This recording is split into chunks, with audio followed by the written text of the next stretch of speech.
नमस्कार प्यारे बच्चों, मैं अनीता मीणा आज आपको कक्षा 10 की मनोविज्ञान का अध्याय 11 किशोरावस्था की मुख्य चुनौतियाँ क्या क्या है। किशोरावस्था क्या है, किशोरावस्था के सामने क्या क्या चुनौतियाँ आती हैं, किशोरावस्था की संकल्पना क्या है,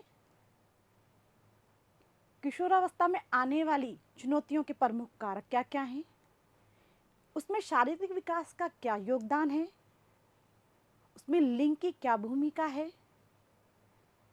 शक्ति और स्वास्थ्य का शारीरिक विकास पर क्या प्रभाव पड़ता है।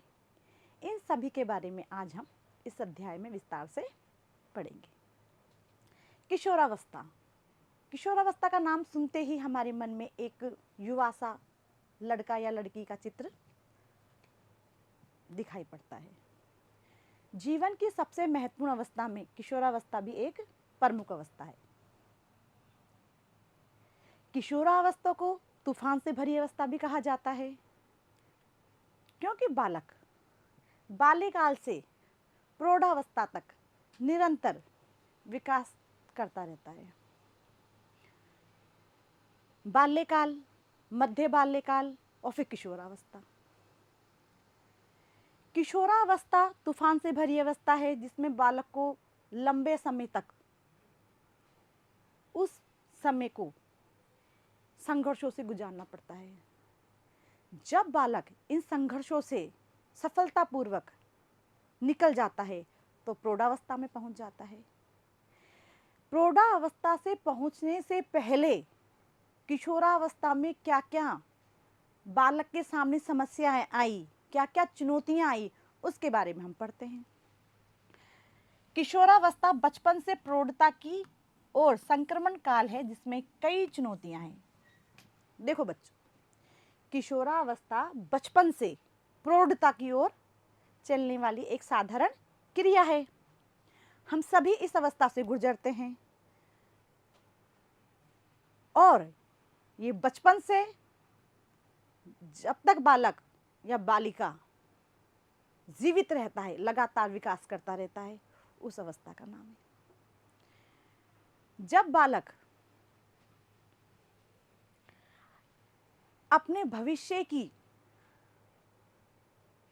संकल्पना करने लग जाए, मुझे आगे क्या करना है, कैसे बढ़ना है, अब मैं क्या करूं, जब बालक के मन में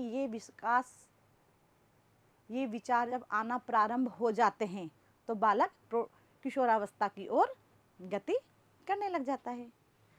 इस अवस्था में बच्चा अपने भविष्य की भूमिका निभाने के लिए एक उत्तरदायी वयस्क की भांति आधारभूत कौशल सीखता है। एक किशोर अपने भविष्य की भूमिका निभाने के लिए उत्तरदायी वयस्क की भांति आधार कौशल सीखता है। इस अवस्था में, कौन सी अवस्था में? किशोरावस्था में।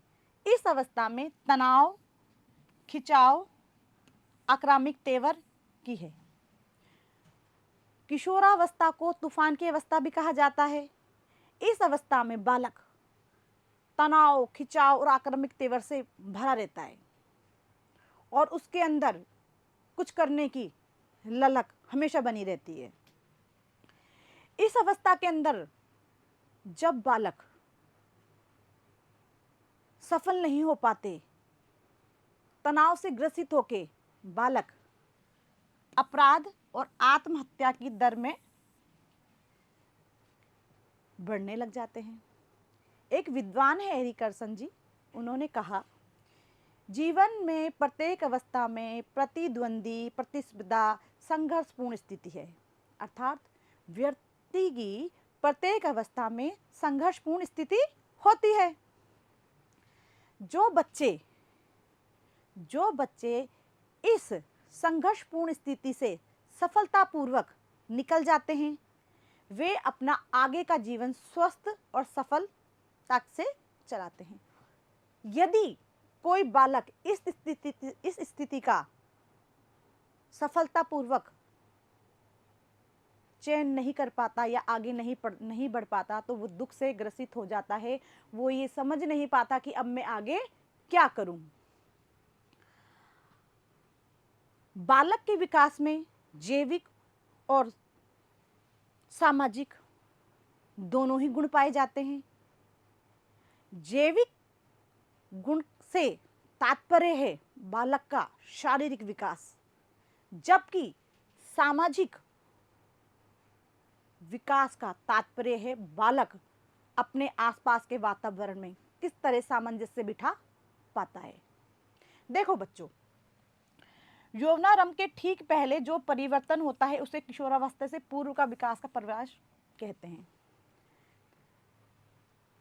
जब बच्चा मध्यकाल से निकलकर यौवन या युवावस्था में पहुंचता है तो उसमें कई परिवर्तन होते हैं और इसे ही किशोरावस्था का पूर्व का प्रवेश द्वार कहते हैं।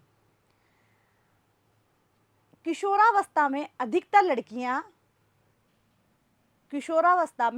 लड़कियां 9 से 12 वर्ष की आयु में प्रवेश करती है, जबकि लड़के इसमें 11 से 14 वर्ष की आयु में प्रवेश करते हैं।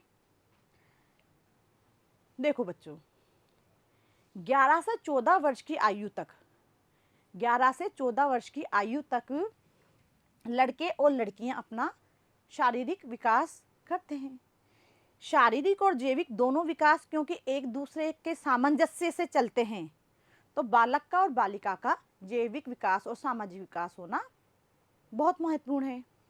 अब एक बालिका 9 से 12 वर्ष की आयु में जब आती है तो उसके अंदरूनी भागों में बाल आना प्रारंभ हो जाते हैं, वृक्षस्थल दिखने लग जाते हैं, मासिक धर्म प्रारंभ हो जाता है और बालिका पारिवारिक कार्यों में संलग्न होने लग जाती है। जबकि लड़के 11 से 14 वर्ष की आयु में उनके दाढ़ी, मूछ, आंतरिक भागों में छोटे छोटे बाल, आवाज परिवर्तन होने लग जाता है और बालक सामाजिक कार्यों में झुकाव प्रारंभ कर देता है। अब देखो बच्चों, इन सब सामाजिक जैविक जब हमारे परिवर्तन आते हैं तो उन परिवर्तनों से पहले एक बालक के सामने बहुत सारे कारक होते हैं, बहुत सारी चुनौतियां होती है जो उसके समक्ष आती है। एक बालक क्योंकि जब किशोरावस्था में प्रवेश करता है तो उसकी स्थिति एक बाल्यावस्था के बालक से भिन्न होती है। प्रत्येक अवस्था में चुनौतियां होती हैं, जैसे बाल्यकाल में बच्चे के सामने चलना फिरना घूमना स्वतंत्र रूप से प्रमुख समस्या होती है, जबकि मध्य बाल्यकाल में बालक में खेलना कूदना, विद्यालय में प्रवेश में पढ़ना प्रमुख चुनौतियां होती है। और किशोरावस्था में बालक के सामने इन सब परिस्थितियों से भिन्न नई चुनौतियां होती है। इनसे नई चुनौतियां होती है जिसमें बालक यदि सफलतापूर्वक संघर्ष कर लेता है तो सफल हो जाता है, और जब बालक सफलतापूर्वक संघर्ष नहीं कर पाता तो वे भ्रांतियों में फंसकर रह जाता है। अब एक बालक के या बालिका के किशोरावस्था में क्या क्या प्रमुख कारण हैं चुनौतियों के, देखिए। किशोरावस्था के कई कारक हैं। पहला कारक हेविंगस ने बताया है संक्रमण की गति। जब बालक युवावस्था में जाता है तो उसके सामने कई समस्याएं आती हैं, उन समस्याओं को संक्रमण की गति कहा जाता है। संक्रमण की लंबाई, जब एक बालक किशोरावस्था में जाता है तो उसकी लंबाई बहुत ज़्यादा बढ़ जाती है। मानसिक रूप से बालक संघर्ष के लिए तैयार नहीं है, लेकिन शारीरिक रूप से वे एक वयस्क की भांति दिखने लग जाता है। जब बालक वयस्क की भांति दिखने लग जाता है तो समाज की और माता पिताओं की उससे कई भावनाएं जुड़ जाती हैं, कई कार्यों के लिए माता पिता उसको प्रेरित करते हैं। ये संक्रमण की लंबाई है। अब एक बालक की लंबाई से उसका आधार नापा जाता है कि बालक वयस्क हो गया है। प्रशिक्षण में रुकावट, एक माता पिता चाहते हैं कि हम जिस कदम पे चल रहे हैं हमारा बालक भी उसी कार्य को करे। जैसे एक बालक टीवी देखना चाहता है, लेकिन उसके माता पिता कहते हैं नहीं, पहले पढ़ाई पे ध्यान दो। जब बालक पढ़ाई पे ध्यान देता है बेमन से, तो उसके प्रशिक्षण में, जो प्रशिक्षण अपने स्वतंत्र रूप से लेना चाहता है, उसमें रुकावट आती है। निर्भरता की स्थिति, जब बालक वयस्क हो जाता है तो बालक निर्भरता नहीं चाहता, वो चाहता है कि मुझे कोई रोक टोक ना हो, मैं स्वतंत्र रूप से अपना जीवन को जी सकूं या अपने निर्णय में स्वयं ले सकूं, इसमें मेरे माता पिता का या समाज का या शिक्षक का किसी प्रकार का योगदान नहीं हो। ये भी एक प्रमुख चुनौती है एक बालक के सामने। विकासात्मक का अर्थ क्या होता है? विकासात्मक कार्य का अर्थ वे समस्याएं जिनका व्यक्ति जीवन की विभिन्न अवस्थाओं का सामना करना पड़ता है। जीवन की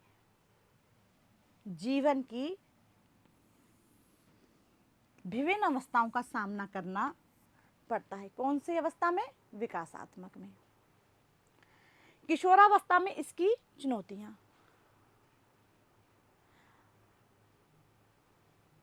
पहली समस्या क्या है बच्चों? दोनों लिंगों में समन्वय, मित्रों के साथ और नए परिपक्व परिकल्प रिश्ते।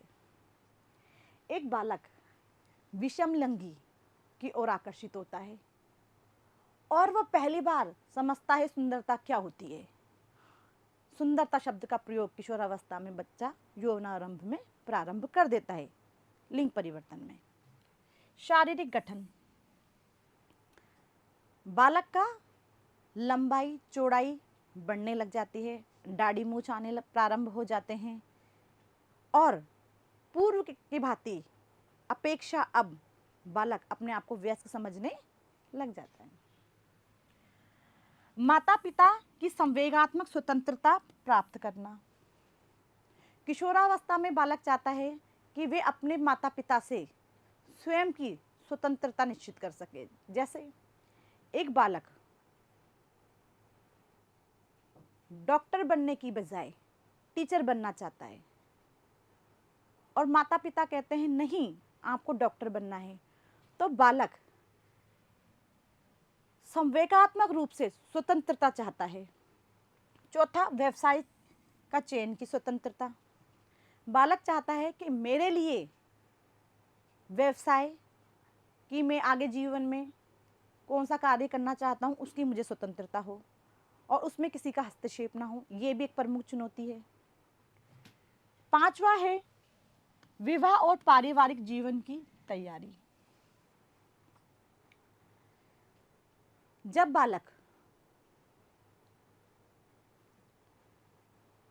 अपने जीवन में रोजगार प्राप्त कर लेता है, उसके बाद उसके जीवन में एक नई चुनौती होती है वैवाहिक जीवन,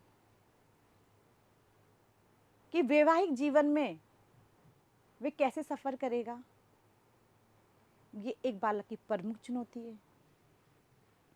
सामाजिक उत्तरदायित्व, एक बालक जो कि लंबाई में तो वयस्क दिख रहा है लेकिन मानसिक रूप से अभी भी वयस्क नहीं हुआ है और समाज उससे कई चीजों के लिए चाहता है कि बालक को सामाजिक कार्यों में बढ़ चढ़ कर हिस्सा लेना चाहिए, सामाजिक गतिविधियों में भाग लेना चाहिए। जबकि बालक लंबाई में तो वयस्क है लेकिन अभी वो इसके लिए सक्षम नहीं है। ये एक बालक के लिए प्रमुख चुनौती है। नागरिक निपुणता के लिए बौद्धिक कुशलता और आवश्यक संकल्पनाओं का विकास करना, बालक नागरिक निपुणता के लिए बौद्धिक और सामाजिक संकल्पनाओं का विकास करना। अब बालक जब किशोरावस्था में जाता है तो वो बोर्ड देता है, अपने रोजगार स्वयं करता है, अपना वैवाहिक जीवन जीता है, आर्थिक स्वतंत्रता चाहता है और स्वयं का विकास करना चाहता है। इसके लिए बालक को मानसिक रूप से वयस्क बनना पड़ता है। ये भी बालक के लिए एक प्रमुख चुनौती है। किशोरावस्था उनकी नई स्थिति की तैयारी के लिए आवश्यक अभिप्रेरणा प्रदान करती है। ठीक है बच्चों, किशोरावस्था उनकी नई स्थिति की तैयारी के लिए आवश्यक अभिप्रेरणा प्रदान करती है। शारीरिक विकास, किशोरावस्था का अधिकांश विशेषताओं की एक मुख्य विशेषता आकार में वृद्धि की है। वही एक बालक आकार में तो लंबाई प्राप्त कर चुका है, जो कि दिखने में वयस्क है, लेकिन वह अभी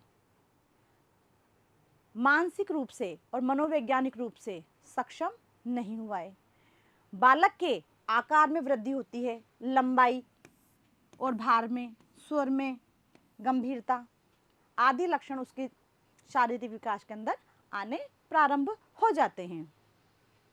अभिवृद्धि में आवेग, बाल्यकाल के अंत में अधिकांश लड़कियां 10 से 11 वर्ष की और लड़के 12 से 13, लड़कियां कितनी 10 से 11 और लड़के 12 से 13 वर्ष की अवस्था पर लंबाई और भार तीव्र अभिवृद्धि दर्शाते हैं।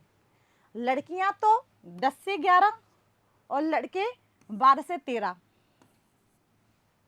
वर्ष की आयु में अपनी अभिवृद्धि दर्शाते हैं। यह विकास की तीव्रता पिट्यूटरी ग्रंथि से निकलने वाले हार्मोन की बढ़ोतरी से जुड़ा होता है। अब बालक की या बालिका की लंबाई बढ़ना, आवाज़ बढ़ना, यो छोटे छोटे परिवर्तन आना, बड़े परिवर्तन आना, इन सब पर किस ग्रंथि का प्रभाव रहता है? पिट्यूटरी ग्रंथि, इससे निकलने वाले हार्मोन का। लड़कियों के वृक्ष की वृद्धि, लड़कियों का सीना भारी होने लग जाता है। उनके जननांगों में बाल का विकास, मासिक धर्म और बगल के बाल में वृद्धि होती है। लड़कियों की तो क्या होती है, बाल जब वो किशोरावस्था में आती है उनके मासिक धर्म प्रारंभ हो जाता है, बगल में छोटे छोटे बाल आने लग जाते हैं, उनका जो वृक्ष स्थल है वो बढ़ोतरी की ओर होता है। जबकि लड़कों में वृक्षण कोष की आरंभिक वृद्धि के बाद जननांगों के बाद बाल, बगल के बाल और स्वर परिवर्तन और दाढ़ी इस क्रम में होता है। लड़कियों के तो वृक्ष स्थल बढ़ा, बगलों में छोटे बाल आए और मासिक धर्म चालू हो गया। जब एक बालिका में मासिक धर्म प्रारंभ हो जाता है तो उसे किशोरावस्था की ओर अग्रसित माना जाता है। उसी प्रकार जब एक लड़के के जननांगों में छोटे बाल, दाढ़ी मूंछ का आना और स्वर की गंभीरता आती है तो उसको भी किशोरावस्था की अवस्था के अंदर माना जाता है। गतिशील विकास के साथ साथ पिट्यूटरी ग्रंथि अधिवृक्क, प्राण तथा एड्रिनल और यौन ग्रंथि को अधिक सक्रियता प्रदान करती है। महिला में एस्ट्रोजन और पुरुषों में टेस्टोस्टेरोन हार्मोन स्रावित होता है। बालक और बालिका के विकास के लिए पिट्यूटरी ग्रंथि का बहुत योगदान है। बालिका के अंदर तो एस्ट्रोजन हार्मोन स्रावित होता है, जबकि पुरुषों में या बालकों में टेस्टोस्टेरोन हार्मोन स्रावित करता है, जिस पर नियंत्रण का कार्य कौन सी ग्रंथि करती है? पिट्यूटरी ग्रंथि करती है। लिंग हार्मोन, अब एक लड़का और एक लड़की के लिंग हार्मोन वे पदार्थ हैं जिनका स्त्राव गोनेड द्वारा किया जाता है और ये प्रजनन कार्य और गौण यौन विशेषताओं का निर्धारण करते हैं। जैसे महिला में एस्ट्रोजन और पुरुष में टेस्टोस्टेरोन हार्मोन। समझे बच्चों? जब एक 11 से 12 वर्ष की लड़की है उसके अंदर मासिक धर्म प्रारंभ हो जाता है। जब उसके अंदर मासिक धर्म प्रारंभ हो जाता है तो उसको किशोरावस्था की ओर मान लिया जाता है, जबकि लड़कों को उसके वीर्य संकलन से किशोरावस्था की ओर माना जाता है। बच्चों, 3 से 4 वर्ष की आयु, 3 या 4 वर्ष की आयु का कालचक्र ऐसा होता है जो लड़की के लिए और लड़कों के लिए बहुत आवश्यक होता है। लड़कियों के लिए 10 से 11 वर्ष की आयु में उनका भार 12.6 बढ़ता है, जबकि लड़कों का 14.8 बढ़ता है लंबाई में, और उनके भार में असाधारण भार में वृद्धि होनी प्रारंभ हो जाती है। इन सब का नियंत्रण बालक और बालिका के हार्मोन के द्वारा होता है। बालिकाओं में तो एस्ट्रोजन हार्मोन है, जबकि पुरुष या बालकों में टेस्टोस्टेरोन हार्मोन के स्रावित होने से होता है। अब बालक के अंदर जब ये हार्मोन विकसित हो जाते हैं, तब उसके अंदर शक्ति, कौशल और स्वास्थ्य का उसके किशोरावस्था पे काफी प्रभाव पड़ता है। शक्ति बढ़ने के साथ गतिक समन्वय, प्रतिक्रिया गति और प्रत्यक्ष गतिक कौशल का विकास होता है। शारीरिक विकास का मूल्यांकन करने के एक महत्वपूर्ण विचार करना होता है। देखो बच्चों, जब बालक किशोरावस्था में किशोर की भांति या किशोरावस्था को समझने लगता है, तो उसके अंदर शक्ति का, कौशल का और स्वास्थ्य का प्रभाव उसके ऊपर पड़ता है। एक बालक भारी चीजों को उठाना प्रारंभ कर देता है। भारी चीजों का उठाना मतलब वो कौशल दिखाता है कि मैं अब भारी चीज को उठाने में सक्षम हूं। बालक का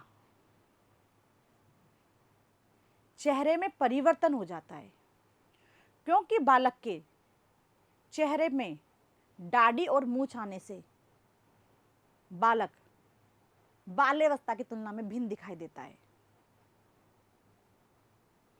जब बालक के दाढ़ी और मूंछ आ जाते हैं तो बालक अपने आप को स्वस्थ महसूस करने लग जाता है, जबकि लड़की के अंदर मासिक धर्म प्रारंभ होने से उसके माता पिता, समाज वाले उसे एक शादी के लिए, वैवाहिक जीवन के लिए परिपक्व समझ लेते हैं और उसे एक स्वस्थ जीवन का आधार मानते हैं। अब व्यक्ति बड़ा हो गया, वयस्क मान लिया, अब वो अपनी शक्ति प्रदर्शन करता है। शक्ति प्रदर्शन कैसे करेगा? अपने संगी साथी उनके लिए बढ़ चढ़कर उनके कार्यों में भाग लेना, समाज में होने वाली गतिविधियों में बढ़ चढ़कर भाग लेना, और माता पिता को यह महसूस कराना कि अब मैं बड़ा हो गया हूं या वयस्क हो गया हूं। उसी प्रकार लड़कियां अपनी माता का रसोई में हाथ बढ़ाना, घर के छोटे मोटे काम करना प्रारंभ कर देती है। तो बालिका भी अब किशोरावस्था की ओर आ गई है और अपनी माता को महसूस कराती है कि अब मैं भी वयस्क हो गई हूं। बालक और बालिका दोनों अपना शक्ति, स्वास्थ्य और कौशल का विकास विभिन्न विभिन्न तरीकों से करते हैं, लेकिन इन दोनों पर, बालक और बालिका पर लिंग की क्या भूमिका होती है? लिंग का निर्धारण कैसे होता है, या लिंग निर्धारण किसे कहते हैं? लिंग एक अत्यधिक जटिल नाम है। लिंग क्या है बच्चों? एक अत्यधिक जटिल नाम है। यह समाज द्वारा दी गई मान्यताओं, पुरुष और स्त्री के अपेक्षित लक्षणों से संबंध रखता है। लिंग का निर्धारण किसके द्वारा किया गया? समाज के द्वारा किया गया। ये लड़का है और ये लड़की है। प्रारंभिक रूप से तो एक बालक और बालिका का जन्म होते ही लिंग निर्धारण हो जाता है, जबकि वैज्ञानिक रूप से 3 से 4 वर्ष तक 3 से 4 वर्ष तक बालक और बालिका का लिंग निर्धारण नहीं होता, क्योंकि जब बालक या बालिका 6 से 7 वर्ष के होते हैं,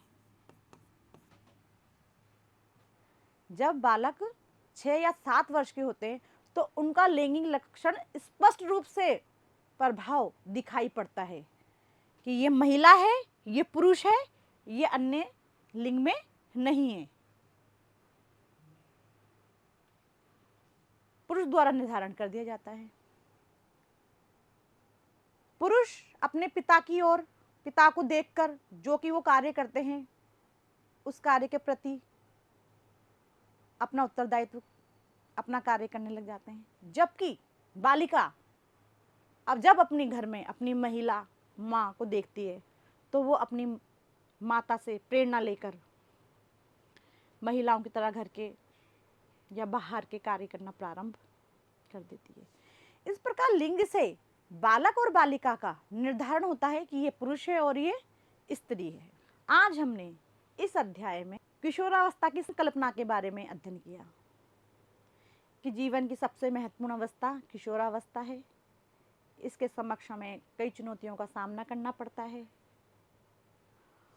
और उनके समक्ष कौन कौन सी चुनौतियाँ आती है, जैसे शारीरिक गठन, आर्थिक स्वतंत्रता, लिंग में परिवर्तन, भार में परिवर्तन, सामाजिक परिवर्तन,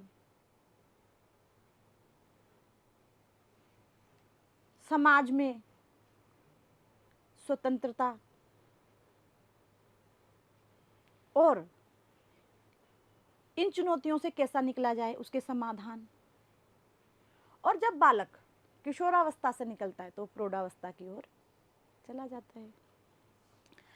बालक के अंदर जैविक और सामाजिक विकास भी होता है। जब बालक सामाजिक गतिविधियों में बढ़ चढ़ कर हिस्सा लेना प्रारंभ कर देता है तो बालक का सामाजिक विकास प्रारंभ हो जाता है। जब एक बालिका के मासिक धर्म प्रारंभ हो जाता है, बालकों में वीर्य संकलन होने प्रारंभ हो जाता है, तो ये जैविक विकास कहलाता है।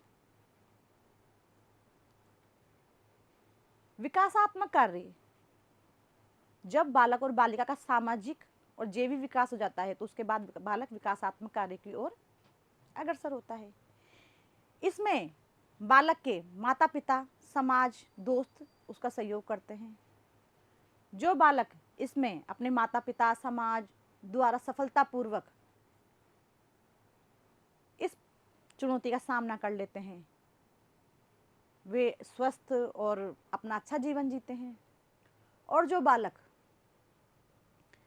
इन चुनौतियों का सामना नहीं कर पाते, उन बालक या बालिकाओं में आत्महत्या की दर बढ़ जाती है और वे कई भ्रांतियों से ग्रसित हो जाते हैं। उसके बाद हमने पढ़ा लिंग भूमिका कि लिंग भूमिका क्या है, कैसे निर्धारण होता है कि ये स्त्री है कि पुरुष है। जन्म लेते ही एक बालक और बालिका का लिंग निर्धारण हो जाता है कि ये पुरुष है और एक महिला है। एक बालक और एक बालिका को लिंग के अनुसार ही कार्य करवाया जाता है। बालिका और बालक स्वयं से ही अपने लिंग की ओर प्रभावित होने लग जाते हैं और वो उन्हीं कार्यों को करना पसंद करते हैं जो कि उसके समलिंगी करते हैं। किशोरावस्था तूफान की अवस्था है क्योंकि इसके अंदर बालक के मन में बहुत सारे तीव्र आवेग, गुस्सा भरा रहता है और इस तेवर में आक्रामकता से रोकने के लिए उसके माता पिता और समाज का उसके ऊपर बहुत ही योगदान होता है। बच्चों, आज हमने किशोरावस्था की संपूर्ण चुनौतियां इस अध्याय में पढ़ लिए और हमने यह जाना कि किशोरावस्था यौवनारंभ की युवावस्था की पहली पीढ़ी है या प्रवेश द्वार है।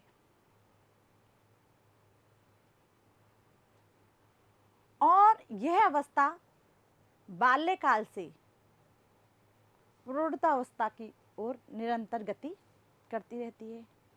ये सभी के जीवन का एक महत्वपूर्ण काल है। ये सभी चीजें आज हम इस अध्याय में विस्तार से पढ़ी। बालकों और बालिकाओं में अंतर पड़ा, उनका जैविक और सामाजिक विकास पड़ा। आज के लिए यहीं तक। धन्यवाद।